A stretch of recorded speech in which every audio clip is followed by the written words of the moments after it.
always seems strange to ask for questions after something like that.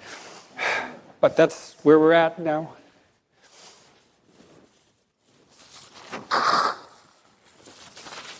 Yeah. Very much. So am I taking questions, or is there someone pointing out? Shall I do it? Yes. Okay. Hi, thank you so much. Thank you so much for this passionate defense of reason. For those of us who are on your side, I'm just curious, do you have any forward-looking views on where we're going with the whole debate, this whole, what you've been going through for the last few years, every argument you've had? Do you have any sort of midterm to long-term view on where we're going? Or if you don't, that's fine. Yeah. Well, we're going in many directions at once, and the question is the fundamental trajectory downhill or uphill? And I would say that depends on you. Western society in particular. What's that? Western society. Yes. No, and more globally. I worked on the UN Secretary General's report on sustainable development for about 2 years and read a very large number of texts on environmental problems and opportunities and economic development. And what happened to me was that I got way more optimistic than I was before I started reading those books. So many things have happened in the last 40 years that are so good you just can't believe it. We've lifted more people out of abject poverty in the last 15 years than in the entire course of human history in terms of sheer numbers of people. And starvation, except for political reasons, is now pretty much absent across the world. There hasn't been any wars in the Western Hemisphere for about a decade.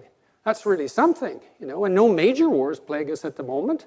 That's quite something, given that there are 7 billion of us, and there's only going to be 9 billion, by all appearances. It's going to peak out at about 9 billion, and my suspicions are in 100 years, one of the biggest problems we'll face is that there's just not enough people.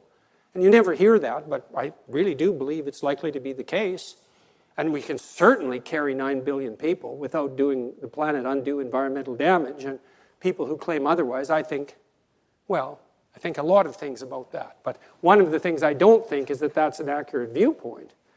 We're doing far better than we were 40 years ago feeding people, and we can certainly pack in another 2 billion. It turns out that if you want to control population, though I wouldn't really recommend that as an occupation, all you have to do is educate women, and that's the end of that problem. Then you also have educated women, and we know that's very annoying, but it seems to be, it seems to be working out. It's a great predictor of general economic development. It's actually, I think, the best predictor of a society's future economic development is the attitude that they hold towards the education of women. And luckily, it's in the positive direction, and so that's very cool. And then it certainly seems to be the case that the fastest way out of a given environmental conundrum is to make absolutely poor people richer as fast as you possibly can, because then they do things like, they don't burn wood anymore. Maybe they burn coal, and I know coal is evil, but it's not as evil as wood. And I don't know if you know this, but 1.6 million children die every year because of the indoor pollution that wood burning causes. It's like if the nuclear industry had a record like that, that would be all over the newspapers, but they're just third world children after all. So, the planet has too many people on it anyways. And so there's all sorts of things I see that are so radically positive that it beggars description. India and China alone have greened an area because of agricultural transformation the size of the Amazon, and partly as a consequence of increased carbon dioxide levels, an semi-arid area, it's either the size of the Amazon or Alaska, I don't remember which, has greened in the last 15 years. And so these are things you never hear. You have to ferret them out. But as far as I can tell, if we got our act together and actually wanted it, instead of wanting to burn everything to the ground in an orgy of guilt-ridden self-destruction, we could set up a world in 15 years where absolutely everyone had plenty to eat and where obesity would be the primary problem. It's a good problem, actually. It's like, oh no, we have too much food. What are we going to do? That's a good problem. And where everyone was educated, because the cost of education is falling precipitously, and And we could do that in a way that was actually beneficial to the environment, whatever that is. So I would say fundamentally I'm optimistic. But if we want hell, we could certainly have that. And you might say, well, you don't want hell. It's like, yeah, really, eh? You might want to ask yourself that question real seriously, because there's a part of you that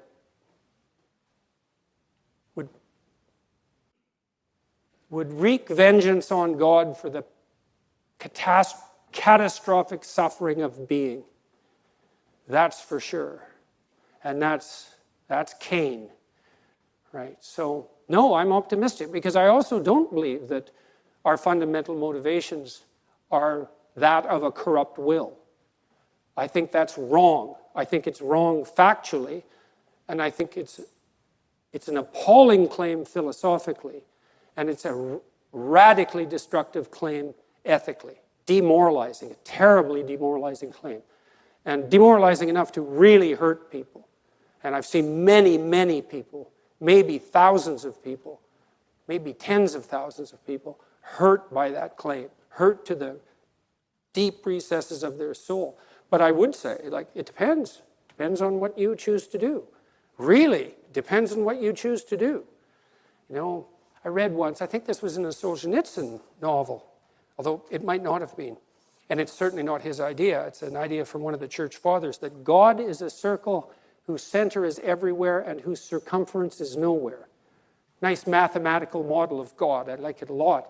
But there's something about it that's really true. You know, we interact with one another as if there's a spark of the divine within us, and you say, well, no, we don't. It's like, well, if you don't, then no one likes you. So, you know, that'll be its own punishment, because we certainly do interact with the people we value when we're acting in a manner that we regard as appropriate, as if there is something about them that's of transcendent and in some sense eternal value.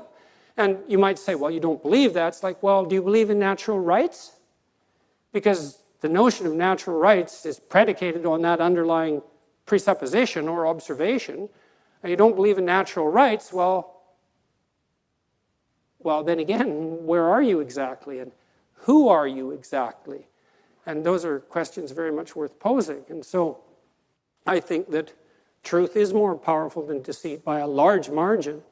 And I think love is more powerful than hate by a large margin. I don't mean naive love, and I'm not naive about people. I don't mean that at all. But I think it is possible for us to rise above the resentment of our suffering and to wish the best for all things. And I think we can participate in that. And you do that, well, by extending your hand to your enemy to the degree you're capable of doing that, because who needs enemies? Or maybe you do, but it'd be better not to have them, I think, even if they're convenient targets to defeat. And then truth, well, that's the handmaiden of love. And that's something everyone can practice at every moment if they desire that. And that's an adventure.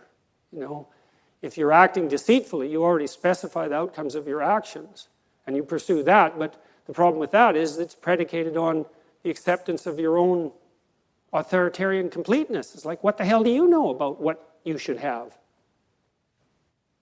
And so what do you do instead? You just do your best to not lie and see what happens.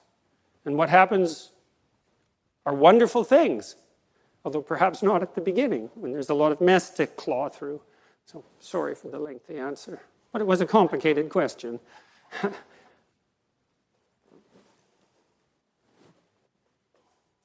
Does consciousness die with the body, and is meaning doomed like the universe? Well, I don't know, I would say. I mean, we don't understand consciousness. We don't really understand its place in the cosmos, let's say, but I'm not qualified to answer such questions. I would say, though, that no one stops listening to a symphony because they know it's going to end. And so I think, in some sense, our proper task is to find the meaning within the finite. When I had clinical clients who were consumed with such questions, because, you can pick a time frame of evaluation that makes all your efforts futile, right? So, well, the sun is going to envelop the earth. I think it's 4 billion years, so get ready. It's like, well, what's the point of stopping this baby from crying when the sun is going to envelop the earth in 4? Well, yeah, you all laugh, right? But that laughter, you see, that's a sign of wisdom. You know that's preposterous. Why? I mean, that's the existential question, right? It's like, well, if we're all doomed to ashes and decay, why do anything? Well, I used the baby crying for a reason. I mean, who in the world is going to use that argument to not feed their baby? Well, why feed that thing? In 4 billion years, the sun's going to develop the earth. It's like, wrong time frame, folks. And so what I would say, and I did say to my clinical clients, if you're adopting a time frame that makes what you're doing appear trivial, the problem isn't necessarily what you're doing, although it might be, and you have to ask yourself that question because perhaps you are engaging in something that's more trivial than you should be. The problem is that your mind, which is capable of leaping across evaluative frameworks, has picked a time frame inappropriate for the task. So quit doing that. Instead, you could say, well, why don't you practice adopting the time frame that imbues your properly oriented action with the deepest possible apprehended meaning? And why would you not think that the fact that that meaning manifests itself with the proper choice of time frame, why wouldn't you accept the fact that's indication of a valid choice? It certainly feels like it. You know what it's like. You get engaged in something, a deep conversation, a piece of music, a piece of art, something you love doing, someone you love being with. You get engaged in that. You lose your sense of temporality. And you don't pop out of it and think, oh my God, I wish I would have used a time frame that made everything irrelevant because of my cognitive brilliance. You think, hey, we could do that some more. Like, how about all the time? And that's a good goal. It's like, yeah, how about that all the time? And then you've got time right when you're engaged like that. And I would say that's a profound neurophysiological signal that you're in the right place at the right time, right? Because it's accompanied by a sense of deep well-being, and that's literally an antidote to suffering. I mean that literally. It's with many of my clients who were suffering, what we would strive to do was not so much make them happy, because sometimes that was impossible. They were so crippled in so many ways, often physically and in pain, but something meaningful. That would keep them going and keep them from straying and keep them from thinking homicidal and genocidal thoughts, all of that. And meaning, that's the antidote to suffering. And the question is, well, how is that best to be found? Well, that's an empirical question. You have to look in your own life and see where meaning glimmers and then pursue that, right? That's what Harry Potter is doing, by the way, when he's chasing the snitch. Just thought I'd let you know. And you win the game if you catch that thing. So, well, that's not exactly right. You get 100 points, but, it'll do. So, another question. How about you? Hi, thank you very much for the lecture. You talked a lot about meaning, both from perception and in music and art. What do you mean by meaning? What is meaning, and where is its source? Meaning is implication for action or for reorganization of the perceptual frames that frame action. So there. Is and is that the sole aim of what you? Is that what you find in art and music? Yes, in complex ways. I mean, in music, you find this demand that the music lays upon you to orient yourself in relationship to this harmonious interplay of patterns. And you might say, well, why is that meaningful? Well, that's a good question. Well, it's because you're acting out something like the adaptation of your soul to the structures of reality itself. Now, it's done very abstractly because the patterns of music are not precisely the actual patterns of the world, right? They're abstractions. But it's play and representation, and it's art. And so you're acting out the process of optimal adaptation at a very high level. When you think what people are doing, imagine a Viennese waltz, So you have this unbelievably well-trained orchestra. They're all emitting patterns like mad, and they're playing while they're doing that, putting little twists on the patterns so that they're a little novel, a little interesting, even if you've heard the music many times. You have the conductor who's keeping all these specialized subsections operating in harmony, and then you have the couples dancing, and they're trained to do that, but they're cutting the rug, in the same way. They have their moves, and they're trying to impress each other, and there's a mating aspect of that, and they're all doing that harmoniously, and it's a complete vision of ordered society right from the subatomic realm, let's say, all the way up to the cosmic realm. That's all taking place in the dance. And people don't know that, but, well, they do know it too, you know. And they know it in that they're acting it out. And there isn't anything, in some sense, that you know more deeply or believe more deeply than that which you act out. And you're not smart enough to understand the full totality of your actions. I mean, we're not transparent to ourselves. We act out all sorts of things that are stunningly brilliant without realizing it. And it takes, in some sense, it takes often untold centuries for us to figure out what we were doing and why. And so that happens to you, you know, in your own life when you have a flash of insight into your own behavior. That's why I was doing that. It's like, well, you were doing it. Why didn't you know? Well, you're complicated. You're really complicated and certainly not transparent to yourself. And so I have a paper called 3 Types of Meaning. You could look that up if you wanted a more technical answer, but the music answer by example is a good one. And I think people can really relate to it because, you know, the only person you ever hear who says, well, I don't really like music is like, no, that's just a posture, you know. You like music. You just want to be, you know, kind of interestingly different and controversial. And it's really something, right? And it's also interesting that music has this non-propositional structure that's completely opaque to rational argumentation.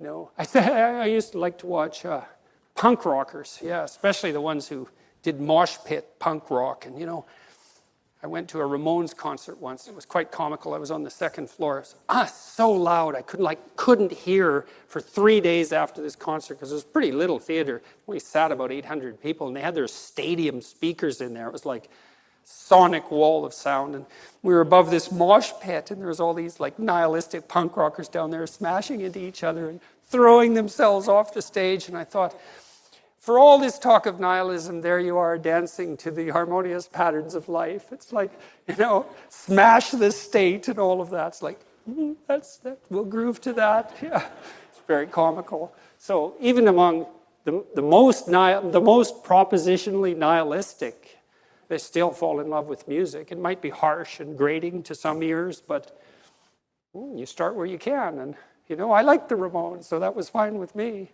So maybe, yes? First of all, thank you so much for being here.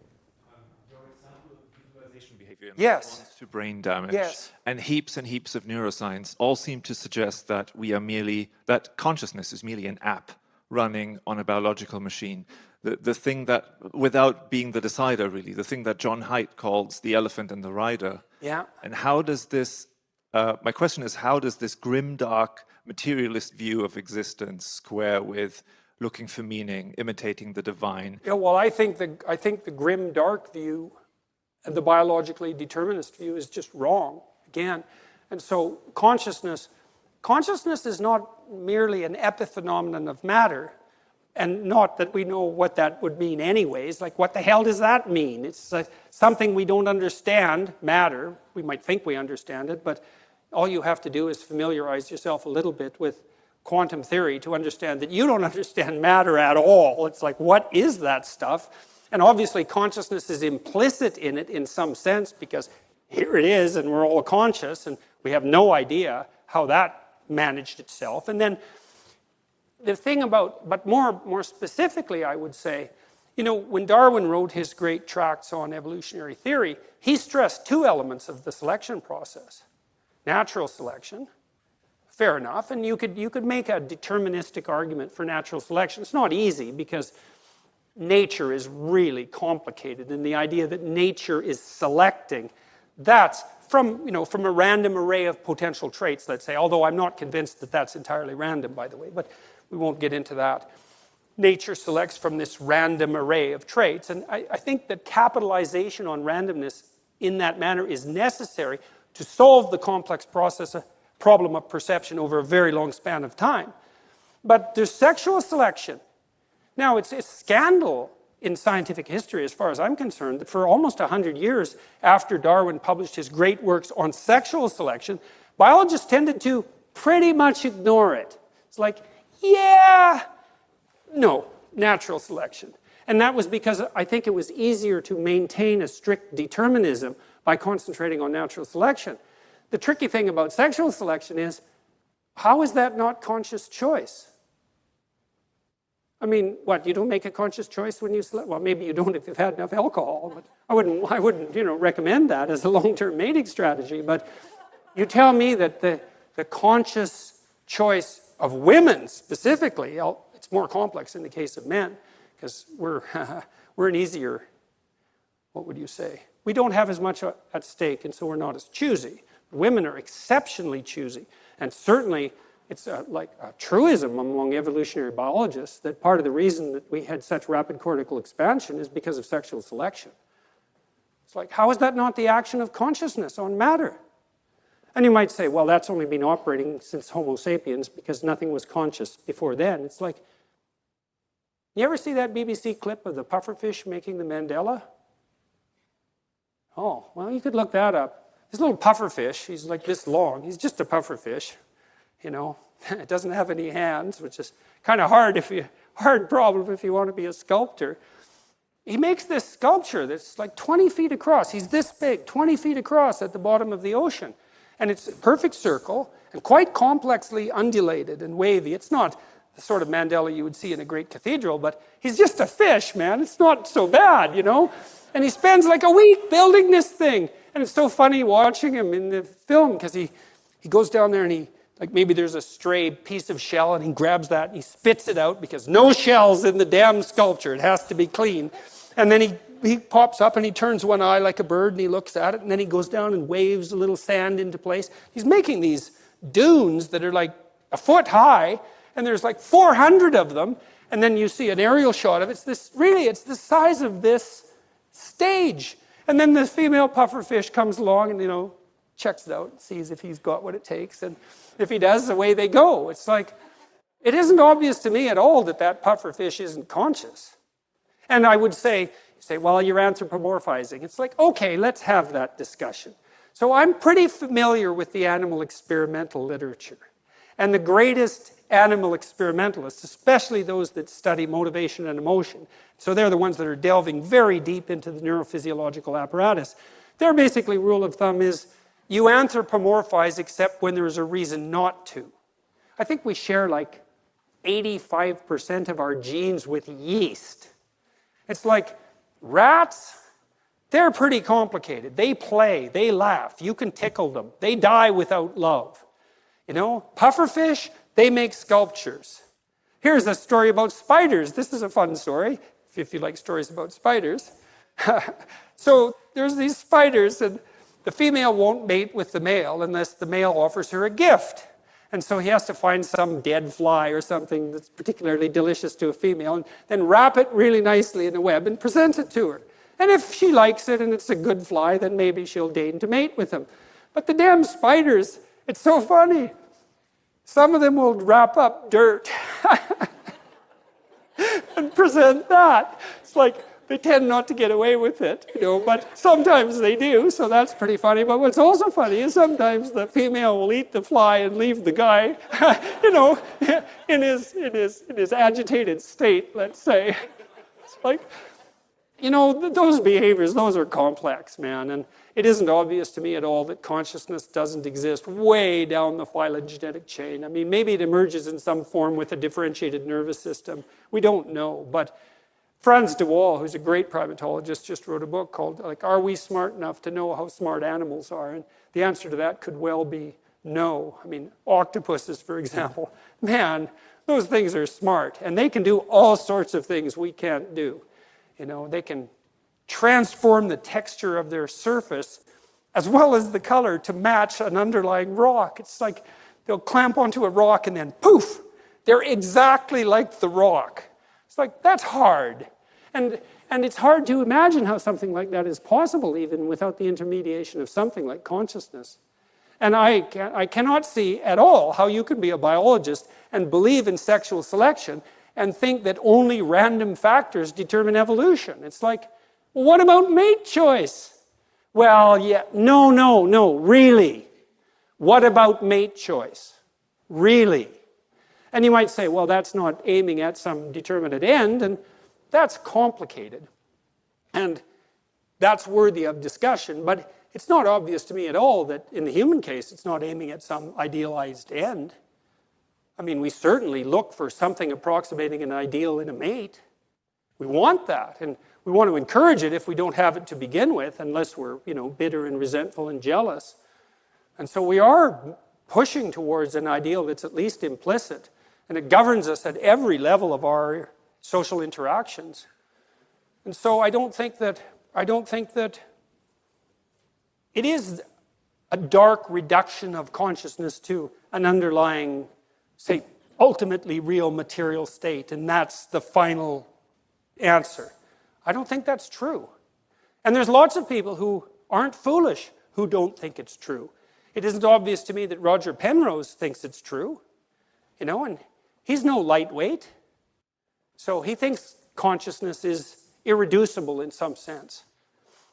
And I think the biblical idea that consciousness calls forth shape from a material substrate there's something to that. And that's certainly not an idea that's limited in religious texts to the biblical stories in Genesis. If you look at religious texts all over the world, there's always this insistence that there are two primal factors at work. One is the matrix out of which things emerges, and another is something that calls forth structure from that matrix. And it's a chicken and egg problem, to use a terrible cliche, but it's an extraordinarily widespread, fundamental theological idea. So I think I have to stop. I'm getting messages from people that I'm doing my best to ignore. So thank you very much for the great welcome and for attending the talk tonight. And you have a wonderful day.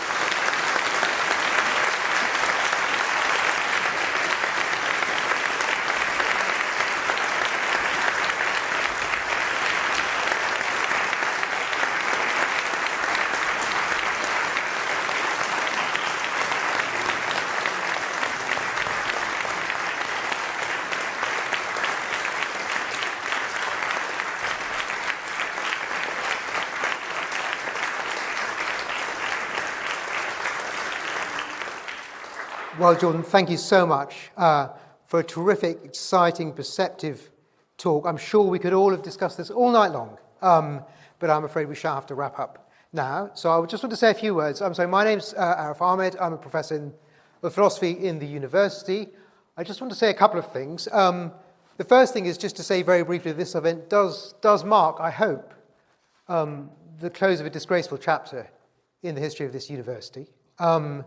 For too long, we've laboured under the absurd idea that words are a form of oppression, or that speech is a way of perpetuating harm, when the opposite is true. Words are instruments of liberation, and speech is an alternative to harm. And it was under those false ideas, as you will know, that when Jordan was invited in early 2019, the university cancelled that invitation, not because of anything he said, not even because of anything he thought, but because of somebody he stood next to. Some of us have been fighting back, not just because of that, but because of the creeping regulations on our speech, and not only in the university, but especially perhaps in universities. Things have been improving. We've started to win a few things.